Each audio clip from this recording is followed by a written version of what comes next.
Different units of length. നമ്മൾ ലെങ്തിനെ കുറിച്ച് നീളം എടുക്കുമ്പോൾ നമ്മുടെ സ്കെയിലൊക്കെ ഉള്ളത് സെന്റിമീറ്റർ ആണ്. പക്ഷെ മീറ്റർ സ്കെയിൽ നമ്മുടെ ടേപ്പ് ഒക്കെ എടുത്തു കഴിഞ്ഞാൽ അവിടെ മീറ്റർ ആണ് നമുക്ക് കാണാൻ സാധിക്കുക. നമ്മൾ വണ്ടിയിലൊക്കെ പോകുമ്പോൾ ഇത്ര ദൂരം സഞ്ചരിച്ചാൽ ഇത്ര കിലോമീറ്റർ പോയി എന്നാണ് പറയുക. അപ്പം ഈ ലെങ്തിന് തന്നെ പല ഡിഫറെന്റ് യൂണിറ്റ്സ് ഉണ്ട്. പക്ഷെ നമ്മളെല്ലാം ഇന്റർനാഷണൽ അക്സെപ്റ്റ് ചെയ്തിട്ടുള്ള യൂണിറ്റ് എന്ന് പറഞ്ഞാൽ മീറ്റർ ആണ്. SI യൂണിറ്റ് ഓഫ് ലെങ്ത് എന്താന്ന് ചോദിച്ചാൽ നമ്മൾ എന്ത് പറയണം? മീറ്റർ എന്ന് വേണം പറയാൻ. എന്ത് വേണം പറയാൻ? മീറ്റർ എന്ന് വേണം പറയാൻ. അതാണ് SI യൂണിറ്റ്. ബാക്കിയൊക്കെ ഡിഫറെന്റ് യൂണിറ്റ്സ് ആണെന്നേ ഉള്ളൂ. അതൊരിക്കലും എന്താവുന്നില്ല? SI യൂണിറ്റ് ആവുന്നില്ല. നമുക്കിനി കുറച്ച് പ്രധാന യൂണിറ്റ്സിനെ പരിചയപ്പെടാം. അതിൽ ഏറ്റവും ആദ്യത്തെ ഒരാളാണ് സെന്റിമീറ്റർ. നമ്മുടെ ഇനി അങ്ങോട്ടുള്ള എല്ലാ നിങ്ങളുടെ ഉയർന്ന ക്ലാസ്സുകളിലൊക്കെ നിങ്ങൾക്ക് ഈ സെന്റിമീറ്ററും മീറ്ററും തമ്മിലുള്ള ബന്ധം എപ്പോഴും അറിഞ്ഞിരിക്കണം. നമ്മൾ ഈ സെന്റിമീറ്റർ എത്ര, ഒരു മീറ്റർ എന്ന് പറഞ്ഞാൽ എത്രയാണ്, സെന്റിമീറ്റർ എന്നൊക്കെ ഉള്ളത് അത് നിർബന്ധമായും പഠിച്ചു വെക്കണം. ശരിക്കും ഒരു മീറ്റർ എന്ന് പറയുന്നത് 100 സെന്റിമീറ്റർ ആണ്. ഇത് വളരെ ഇമ്പോർട്ടന്റ് ആണ്, പഠിച്ചു വെക്കണം. ഒരു മീറ്റർ എന്ന് പറഞ്ഞാൽ 100 സെന്റിമീറ്റർ ആണ്. 1 മീറ്റർ ഈസ് 100 സെന്റിമീറ്റർ. ഓക്കെ അല്ലേ? നമുക്ക് ഈ 100നെ ഇങ്ങനെ എഴുതാം കേട്ടോ. ഇങ്ങനെ എഴുതുന്നതിനും പ്രശ്നമില്ല. ഒരു മീറ്റർ ഈക്വൽ ടു ഈ 10ന് 2 പൂജ്യം എന്ന് പറഞ്ഞാൽ നമുക്ക് ഇതിനെ പവർ ആക്കി എഴുതാം. എത്ര പൂജ്യം ഉണ്ടോ 10 എഴുതിയിട്ട് എത്ര പൂജ്യം ഉണ്ടോ അത് നിങ്ങൾക്ക് മുകളിൽ കൊടുക്കാം. 10 സ്ക്വയർ എന്നും എഴുതാം, പ്രശ്നമില്ല. 10 സ്ക്വയർ സെന്റിമീറ്റർ. അപ്പോൾ ഒരു മീറ്റർ എന്ന് പറഞ്ഞാൽ 100 സെന്റിമീറ്റർ ആണ്. ഈ മീറ്ററിനേക്കാളും വളരെ ചെറിയൊരു യൂണിറ്റ് ആണ് മില്ലിമീറ്റർ എന്ന് പറയുന്നത്. അപ്പൊ ഒരു മില്ലിമീറ്റർ എന്ന് പറഞ്ഞു കഴിഞ്ഞാൽ 1000 അല്ല, തിരിച്ച് ഒരു മീറ്റർ എന്ന് പറഞ്ഞു കഴിഞ്ഞാൽ നമ്മൾ മീറ്ററിലേക്കാണ് എല്ലാത്തിനെയും കൊണ്ടുവരുന്നത്. ഒരു മീറ്റർ എന്ന് പറഞ്ഞു കഴിഞ്ഞാൽ നമ്മൾ നേരത്തെ എഴുതിയ പോലെ തന്നെ എനിക്ക് ഒരു മീറ്റർ കണ്ടുപിടിക്കണം. ഒരു മീറ്റർ എന്ന് പറയുന്നത് 1000 മില്ലിമീറ്റർ ആണ്. 1000 മില്ലിമീറ്റർ ചേരുമ്പോഴാണ് ഒരു മീറ്റർ ആയി മാറുന്നത്. ഒരു മീറ്റർ ആയി മാറുന്നത്. എനിക്ക് എഴുതാം ഒരു മീറ്റർ ഈക്വൽ ടു 1000 എന്ന് പറയുമ്പോൾ 3 പൂജ്യം അല്ലേ? അപ്പൊ 10⁻³ മില്ലിമീറ്റർ എന്ന് എഴുതാം. ഇവിടെ നമുക്ക് സെന്റിമീറ്ററിനെയും മില്ലിമീറ്ററിനെയും കൂടെ വേണമെങ്കിൽ കണക്ട് ചെയ്യാം. കാരണം ഇവിടെ 1000ഉം ഇവിടെ 100ഉമാണ്. രണ്ടും തമ്മിൽ എന്താണ്? ഒരു 10ന്റെ വ്യത്യാസമാണുള്ളത് അല്ലേ? അല്ലെ? ഒരു പൂജ്യത്തിന്റെ വ്യത്യാസമാണ്. ഒരു പൂജ്യം എന്ന് പറഞ്ഞാൽ 10 ആണ്. അപ്പൊ എനിക്ക് എഴുതാം ഒരു സെന്റിമീറ്റർ എന്ന് പറഞ്ഞാൽ 10 മില്ലിമീറ്റർ ആണ്. ഇത് പറഞ്ഞിരിക്കുന്നത് നല്ലതാണ്. അടുത്ത വളരെ ചെറിയ യൂണിറ്റ് ആണ് നമ്മുടെ സെല്ലൊക്കെ ഇല്ലേ, നമ്മുടെ ശരീരത്തിലെ കോശങ്ങളൊക്കെ ഇല്ലേ, അവരൊക്കെ നമ്മൾ സൈസ് പറയുന്നതൊക്കെ ഈ മൈക്രോമീറ്റർ. അത്രയും ചെറുതായതുകൊണ്ട് വളരെ ചെറിയായിട്ട് ആൾക്കാരുടെ സൈസൊക്കെ നമുക്ക് മൈക്രോമീറ്റർ ഒക്കെ വെച്ച് എന്ത് ചെയ്യാം? പറയാൻ സാധിക്കും. അപ്പൊ ഒരു മീറ്റർ എന്ന് പറഞ്ഞു കഴിഞ്ഞാൽ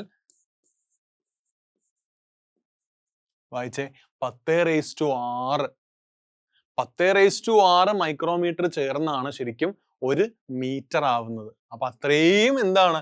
ചെറിയ സംഖ്യയാണ് ഈ മൈക്രോമീറ്റർ എന്ന് പറയുന്നത്. ഈ മൈക്രോമീറ്റർ, മില്ലിമീറ്റർ, സെന്റിമീറ്റർ ഒക്കെ മീറ്ററിനേക്കാളും ചെറുതാണ്. അപ്പൊ നമുക്ക് വേണമെങ്കിൽ ഇങ്ങനെ കാണിക്കാം. അതായത് ഇത് മീറ്റർ ആണെന്ന് വിചാരിക്കുക, ഇത് മീറ്റർ ആണ് എന്ന് വിചാരിക്കുക. ഇതാണ് സ്കെയിൽ. അതിന് തൊട്ട് മേളില് സെന്റിമീറ്റർ ആണ്. ഡെസിമീറ്റർ ഉണ്ട്, പക്ഷെ നമുക്ക് സെന്റിമീറ്റർ പഠിക്കാനുള്ളൂ.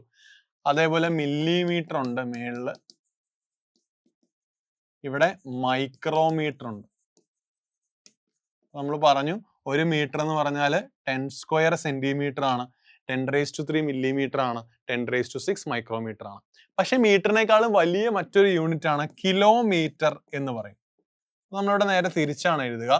ഒരു കിലോമീറ്റർ എന്ന് പറയുന്നത്, കാരണം കിലോമീറ്റർ വലുതാണ്, ഒരു കിലോമീറ്റർ എന്ന് പറയുന്നത് 1000 മീറ്റർ ചേർന്നിട്ടാണ് ഒരു കിലോമീറ്റർ ആവുന്നത്. അപ്പൊ 1 കിലോമീറ്റർ ഈക്വൽ ടു 10⁻³ മീറ്റർ എന്നും നമുക്ക് പറയാം. ഇത് വളരെ പ്രധാനപ്പെട്ട കൺവേർഷൻ ആണ്, നമ്മൾ പഠിച്ചിരിക്കണം. കാരണം ഇത് പരീക്ഷയ്ക്ക് എന്ത് ചെയ്യാറുണ്ട്? ചോദിക്കുന്നതാണ്. എക്സസൈസ് ക്വസ്റ്റ്യൻ നമുക്ക് ചെയ്ത് ഇത് മനസ്സിലാക്കാം. സോ നിങ്ങൾ ഇവിടെ നോക്കിയേ, ഒരു കിലോമീറ്റർ എന്ന് പറയുന്നത് എത്ര മീറ്റർ ആണ് എന്നാണ് ചോദ്യം. നമുക്ക് എഴുതാം അല്ലെ? ഒരു കിലോമീറ്റർ ഇപ്പൊ നമ്മൾ പഠിച്ചതാണ്, 1000 മീറ്റർ ആണ് എന്ന് നമ്മൾ പഠിച്ചതാണ്. അപ്പൊ ഒരു കിലോമീറ്റർ എന്ന് പറയുന്നത് 1000 മീറ്റർ എന്ന് നമുക്ക് കൊടുക്കാം. ഓക്കെ അല്ലേ? ശരി, 1000 ഞാൻ എഴുതി. ഒരു മീറ്റർ എത്ര മില്ലിമീറ്റർ ആണ് എന്നാണ് ചോദിക്കുന്നത്. നേരെ തിരിഞ്ഞു വന്നു. എത്ര മില്ലിമീറ്റർ ചേർന്നാണ് ഒരു മീറ്റർ ഉണ്ടാവുക? 1000 മില്ലിമീറ്റർ ചേർന്നാണ് ഒരു മീറ്റർ ഉണ്ടാവുക. ഇനി ഒരു മീറ്റർ എത്ര സെന്റിമീറ്റർ ആണെന്ന് ചോദിക്കുന്നു. ഒരു മീറ്റർ എന്ന് പറഞ്ഞാൽ 100 സെന്റിമീറ്റർ ആണ്. ഈ കൺവേർഷൻ നമ്മൾ എപ്പോഴും എന്ത് ചെയ്യണം? അറിഞ്ഞിരിക്കണം, പഠിച്ചു വെക്കണം.